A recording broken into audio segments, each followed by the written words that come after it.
परम पूज्य जिन धर्म प्रभाविका आर्यका रत्न 105 श्री सृष्टि भूषण माताजी की पावन प्रेरणा एवं निर्देशन में अतिशय क्षेत्र श्री महावीर जी में कई वर्षों से चतुर्विध संघ की आहार उपकरण आदि की व्यवस्था सुचारू रूप से की जा रही है।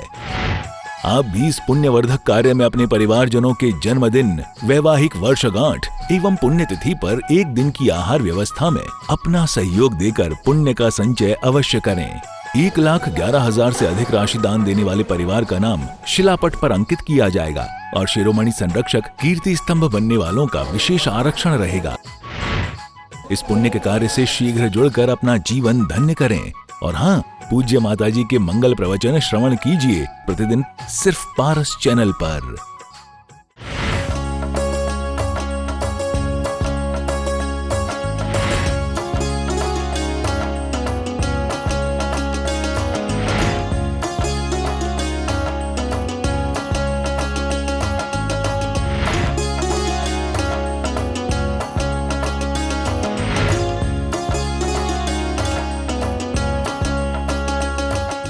घर के लाडले बाहर जा रहे हैं, घर के लाडले बाहर जा रहे हैं। जो बड़े महलों में रहते थे वो भी अपने फ्लैटों को अपना आशियाना बना रहे हैं। जो कभी घर की एक बात नहीं सुनते थे वो 4 पैसों की खातिर बातें बर्दाश्त कर रहे हैं, बातें बर्दाश्त कर रहे हैं। आज इंसान बर्दाश्त कर रहा है, विनय नहीं रही। पहले हम हाथ जोड़ कर मिलते थे, ये हमारी सादगी थी, हमारी विनम्रता थी। आज हाथ बांध कर मिल रहे हैं। पहले पैर छूते थे, आज हाथ को भी झकझोर दे रहे हैं। ये हमारी कहना चाहिए उन्नति नहीं अवनति है। घर में दिमाग लेकर जाओ, क्योंकि घर घर होता है। घर में दिमाग नहीं दिल लेकर जाओ, क्योंकि दुनिया में दिमाग से काम चलता है। दुनिया एक बाजार है, लेकिन घर में दिल लेकर जाओ, वहाँ प्यार है, परिवार है, माँ है, बच्चों का दुलार है। इन्हें बच्चों के लिए दुलार भी लेकर जाओ। आज का आदमी आग बबूला हो जाता है, कोई एक कहे तो 10 सुनाने को तैयार रहता है। जीवन में हर चीज़ें अच्छी अपनाना चाहता है, क्योंकि कभी कभी आपने देखा होगा जो परिवार हंसता खेलता होता है वही क्रोध का तूफान आ जाए तो एक दूसरे की जान लेने को उतारू हो जाते हैं। आज हमारे चुनाव गलत हो गए और आज हमारा उद्देश्य गलत हो गया। लोग पैसे के पीछे आज मर रहे हैं, पैसे के पीछे अपनों को छोड़ रहे हैं, रिश्तों को टुकरा रहे हैं। पहले लोग प्यार के पीछे, रिश्तों के पीछे पैसे को टुकरा देते थे। आज पैसा होना चाहिए, कहीं से भी होना चाहिए, कैसा भी होना चाहिए, लेकिन पैसा हर कुछ नहीं देता है। लोग कहते हैं लोगों को बहुत कुछ मिला है। मैंने कहा तुम्हारे पास कोई कम तो नहीं है। जो तुम्हें मिला है वो कितने लोगों को नहीं मिला है। यदि आप चाहते हैं कि आपका घर सुंदर बने तो सामने वाला आग हो तो आप पानी बन जाइए, सामने वाला पत्थर हो तो आप फूल बन जाइए, सामने वाला सूल हो तो आप बिल्कुल मुलायम हो जाइए। लेकिन आज उल्टा हो गया, कोई जरा सा झुके तो हम गलत असर निकाल लेते हैं, गलत आदत समझ लेते हैं उसको और गलत उपयोग करते हैं। आज ना झुकना भूल गए हैं। आज का आदमी झुकना भूल गया है, इसलिए आपने देखा कि उसकी कमर भी अकड़ गई है। हर लोगों को पैर और कमर का दर्द रहता है, क्योंकि हम झुकते थे, बार बार झुकते थे। और झुकना हमारा कोई नाटक नहीं था, हृदय से झुकते थे। कोई आता था तुरंत झुक जाते थे, लेकिन आज झुकाना पड़ता है। और आपने देखा होगा जो अकड़े हुए पेड़ रहते हैं वो जल्दी गिर जाते हैं, जो सीधे पेड़ होते हैं वो जल्दी गिर जाते हैं। और कितनी बड़ा तूफान आए, धूप झुक जाती है तो बची रहती है। आज हमारी जिंदगी की हालत ऐसी हो गई। एक बार एक पत्थर ने सोचा पत्थरों के बीच भी क्या रहना, तुम जहाँ हो वहीं रहने की कोशिश करो। लेकिन पत्थर ने सोचा पत्थर के बीच भी क्या रहना। मेरा तो मन करता है कि आसमान में उड़ जाऊं, चांद तारों को तोड़ लाऊं, किसी मखमली गद्दे पर जाकर थोड़ा सा विश्राम कर लूं। ये धूप सर्दी की मार सहते सहते बुरी हालत हो गई है, बरसातों ने तो मानो हमारा कलेजा ही काट दिया। बरसातें इतनी होती हैं कि हमारे बिल्कुल पत्थर के कुछ अंश भी झड़ जाते हैं। और कहते हैं अचानक एक कोई मन चला आया और उसने उसी पत्थर को उठाया और ऊपर की तरफ फेंक दिया। एक अपोल कल्पना है, क्योंकि पत्थर के मन नहीं होता है, लेकिन ये घटना हमारे ऊपर बिल्कुल सच है। एक मन चलाया और उसने पत्थर को ऊपर की तरफ उछाला और वो राजमहल का आंगन था जहाँ से पत्थर उछाला गया था, और राजमहल के ऊपर एक खिड़की से पत्थर टकराया और जाकर कालीन पर गिर गया। पत्थर तो कहते हैं बहुत खुश हो गया, अरे वाह, कहाँ मैं पत्थरों में पड़ा था, कहाँ धूप बरसात ठंडी सहना पड़ती थी, आज तो मानो मेरे लिए सारा सम्मान किया है, मेरे लिए इतना सम्मान सत्कार किया गया है, कितने सुंदर सुंदर कालीन बिछाए गए हैं मेरे लिए, बिल्कुल कमरा साफ सुथरा है और मसलंद लगे हैं, गद्दे बिछे, मेरा भी कितनी इज्जत हो रही, मैं तो सोच ही नहीं सकता था। और वो खुश होने लगा। अचानक पत्थर टकराने की आवाज़ सुनकर पहरेदार आए कि किसने पत्थर फेंका। ये तलाश करने लगी, कहाँ है यह पत्थर, शीशा क्यों टूट गया। तो कहते हैं एक तरफ उन्होंने देखा कि वो शीशा टूटा हुआ था, वहीं से पत्थर आया था। सैनिकों ने देखा शीशा जहाँ से टूटा हुआ था वहीं अंदर से पत्थर आया, वहीं अंदर पत्थर आया, पत्थर पड़ा भी था। कहते हैं सैनिकों ने लिया और पत्थर को ऊपर से फेंका। ऊपर से जब पत्थर गिरने लगा तो अपनी बात को छुपाने के लिए कहने लगा, तुम लोगों से मिलने का बहुत मन कर रहा था, वैसे तो मैं बहुत अच्छा था, बहुत इज्जत मिल रही थी, लेकिन आखिर हो तो ना तुम भाई, तुमसे मिलने का मन करा और मैं नीचे आ गया। आपको पता होगा कि वो नीचे मिलने के लिए नहीं आया था, लेकिन अपने कहते हैं झिझक, संकोच, नाकामी छुपा रहा था कि उसे ऊपर जगह नहीं मिली। और वो कहने लगा, तुम लोग कितने अच्छे हो, तुम्हारी याद आ रही थी इसलिए मिलने आया हूँ, वैसे अभी आने का मन तो नहीं था। आप समझ गए कि पत्थर की क्या औकात है। यदि वो किसी शिल्पी के हाथ में जाता है, अपने आप को सौंप देता है, किसी कारीगर के हाथ में जाता है और अपने आप को पूरा छोड़ देता है, उस पर कोई तकरार नहीं करता है, जो काटना है काट दो, जो छांटना है छांट दो, जितना रखना है रख लो, मैं फिर भी वही काम करूँगा परोपकार का।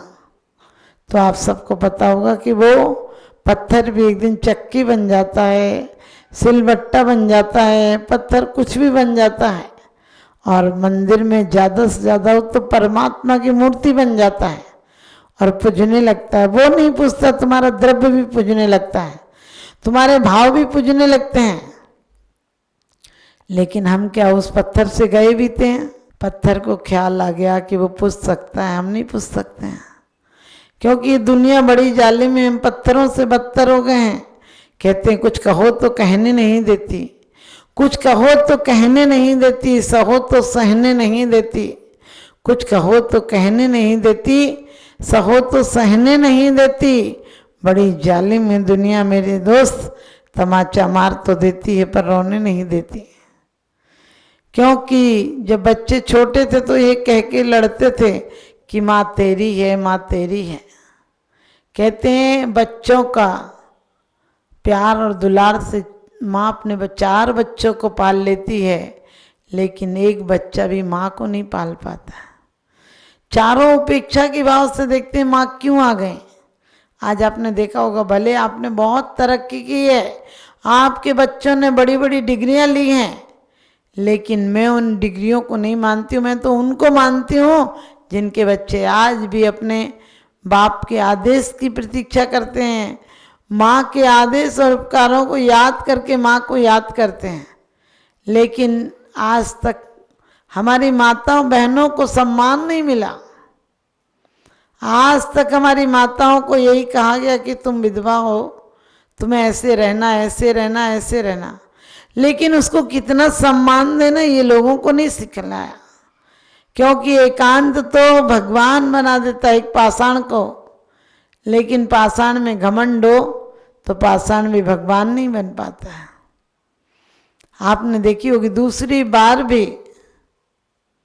मुल्ला सेठानी का अभिमान घातक हो गया, क्योंकि पापी व्यक्ति निरंतर दुष्कर्म सोचता है, दुष्कृत सोचता है, दुर्भावनाओं को सोचता है, कलह करता है, ईर्ष्या करता है, छल कपट करता है, क्रोध करता है। और वही समय ज्ञानी जन तत्व चिंतन में, वैराग्य में, पूजा में, आराधना में गुजारता है।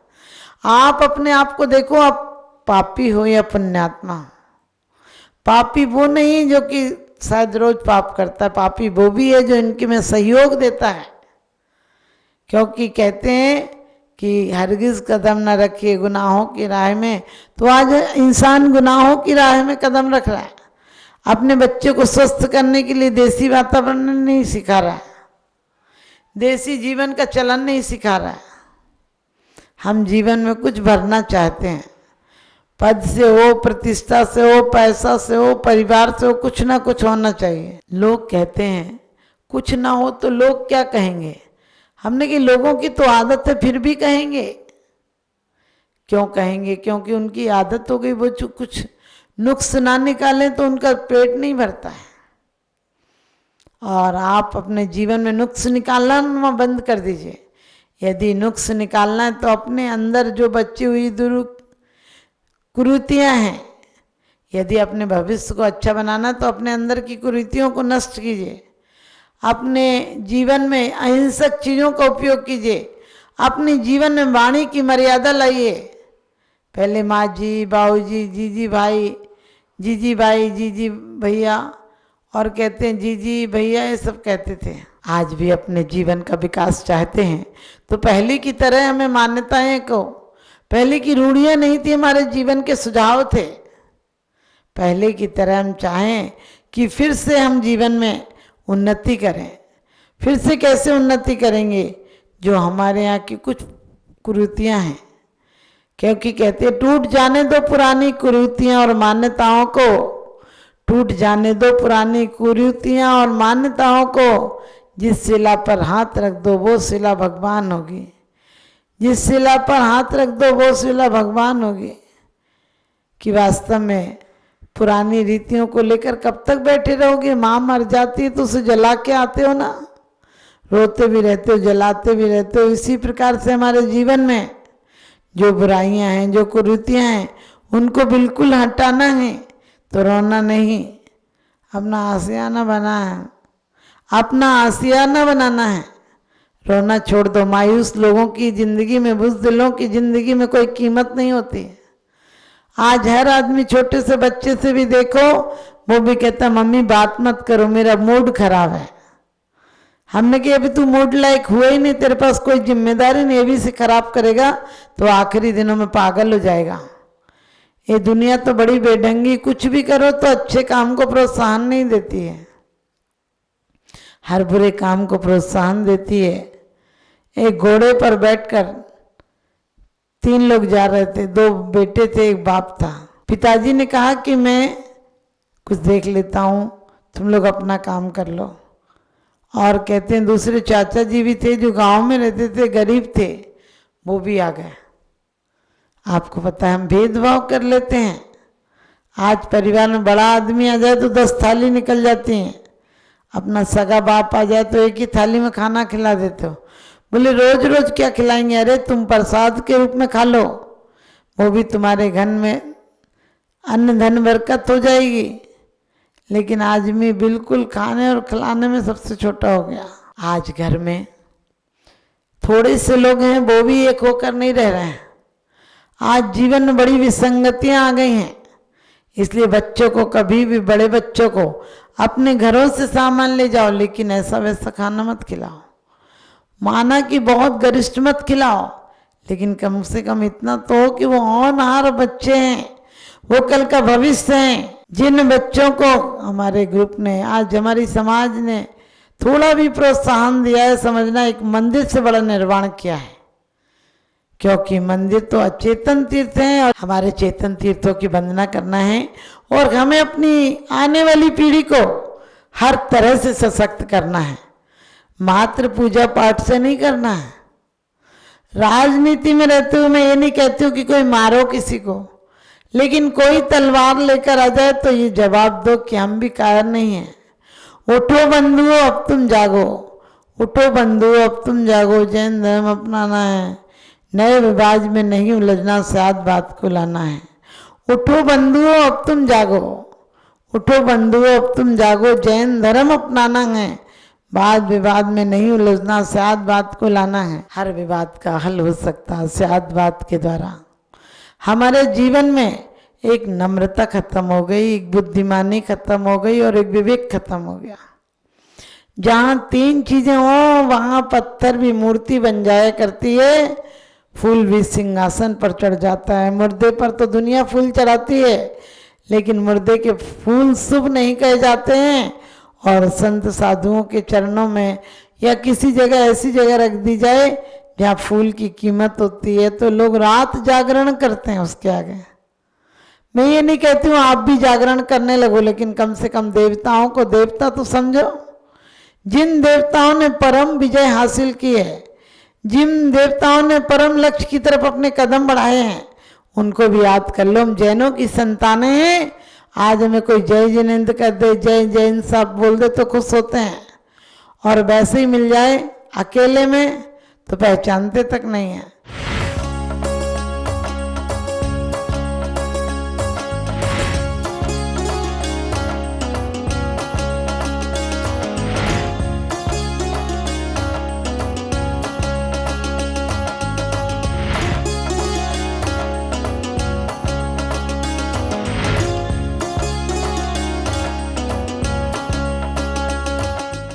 परम पूज्य जिन धर्म प्रभाविका आर्यका रत्न 105 श्री सृष्टि भूषण माताजी की पावन प्रेरणा एवं निर्देशन में अतिशय क्षेत्र श्री महावीर जी में कई वर्षों से चतुर्विध संघ की आहार उपकरण आदि की व्यवस्था सुचारू रूप से की जा रही है। आप भी इस पुण्यवर्धक कार्य में अपने परिवारजनों के जन्मदिन, वैवाहिक वर्षगांठ एवं पुण्यतिथि पर एक दिन की आहार व्यवस्था में अपना सहयोग देकर पुण्य का संचय अवश्य करें। 1,11,000 से अधिक राशि दान देने वाले परिवार का नाम शिलापट पर अंकित किया जाएगा और शिरोमणि संरक्षक कीर्ति स्तंभ बनने वालों का विशेष आरक्षण रहेगा। इस पुण्य के कार्य से शीघ्र जुड़कर अपना जीवन धन्य करें। और हाँ, पूज्य माताजी के मंगल प्रवचन श्रवण कीजिए प्रतिदिन सिर्फ पारस चैनल पर।